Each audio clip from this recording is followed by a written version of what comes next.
I I was actually a college student when I was approached to go on America's Next Top Model, and I was scouted in the airport by someone random who just walked up to me and asked if I wanted to be on the show.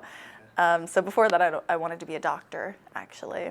I was in college. I actually had to drop out of school to go on America's Next Top Model. Thank God it worked out. Being on America's Next Top Model was kind of a nightmare. You know, you're living in a 2-bedroom apartment with 14 girls and 2 bathrooms. And you're not allowed any communication with anyone, and you're not allowed to watch TV or listen to music or read books. So you're really cut off from everything. And you know, when you're on the show, you're a teenager, so it's pretty difficult. But winning, obviously, was amazing, and you can never take that back. Well, obviously, my greatest memory was winning. My greatest trouble, wow, I guess that would be girl fights, you know, because that's what the whole show's about, really. Because you're living with people who hate you, you know, and you're competitors, and it's a big struggle to see that kind of person all day, every day, and sleep next to them, and, you know, get attacked all the time. I do talk to some people from the show, but definitely not regularly. But honestly, my life is very different. I'm very busy, and so if you're not my best friend, I don't really have a lot of time, which, I mean, it sounds horrible, but I live in other countries, so it's difficult to get back and forth. However, coincidentally, Fatima is my neighbor in New York.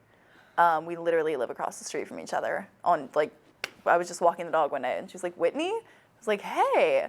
She's like, "I live here," and we just randomly live next to each other. So, yeah, we're friends.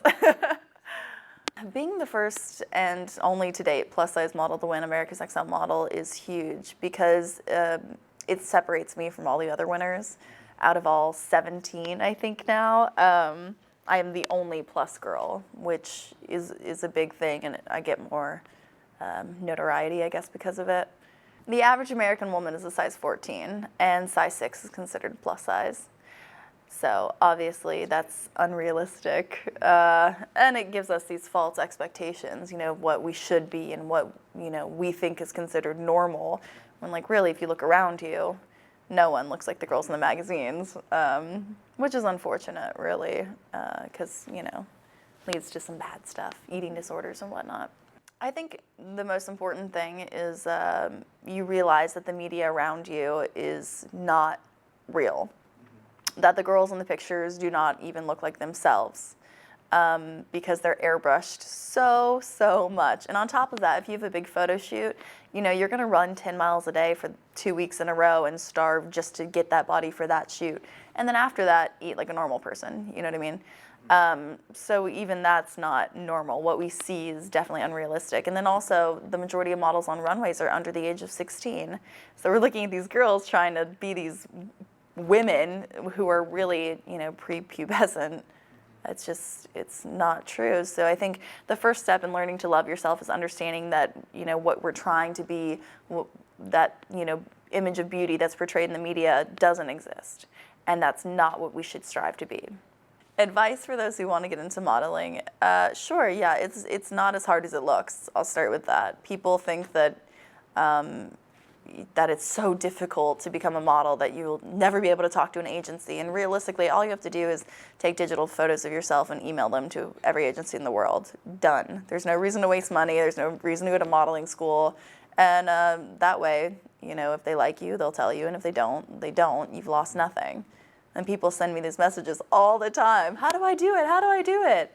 It's online. Google it. Just send them an image. So, simple.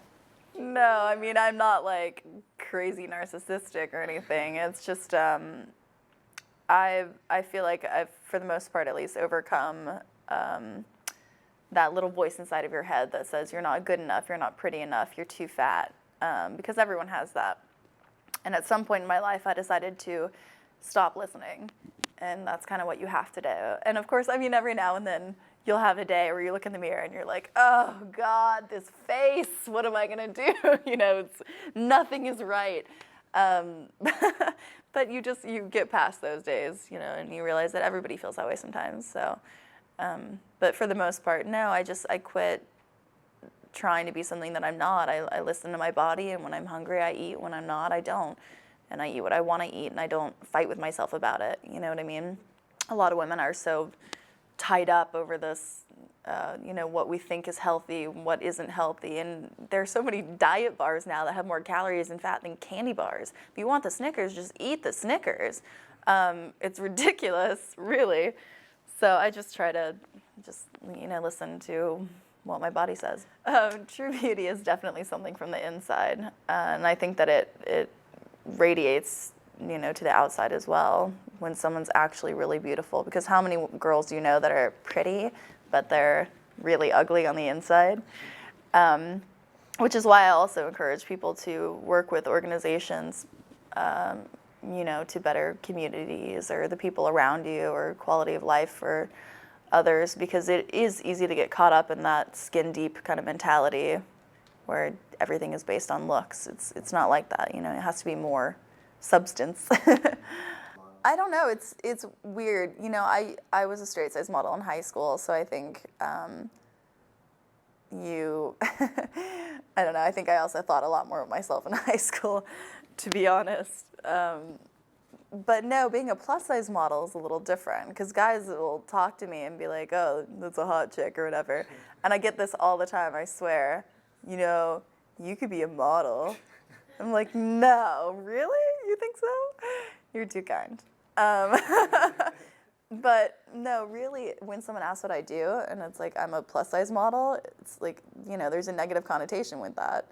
And immediately there's confusion. And like, you can see it in their face. I'll get up and like, I don't know, walk somewhere and come back, and they're like, you know that they're watching you. Like, did I not see that, like, maybe she like has a really big butt or something?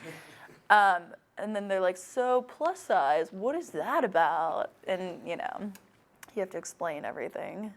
Men. But, I mean, walking down the street, I just look like a normal girl. And except I'm tall, I'm 5'10", but no. And I also think I'm really intimidating. I mean, I own a couple companies and stuff like that, so I'm probably not the easiest person to approach. Right. But I'm nice, normally.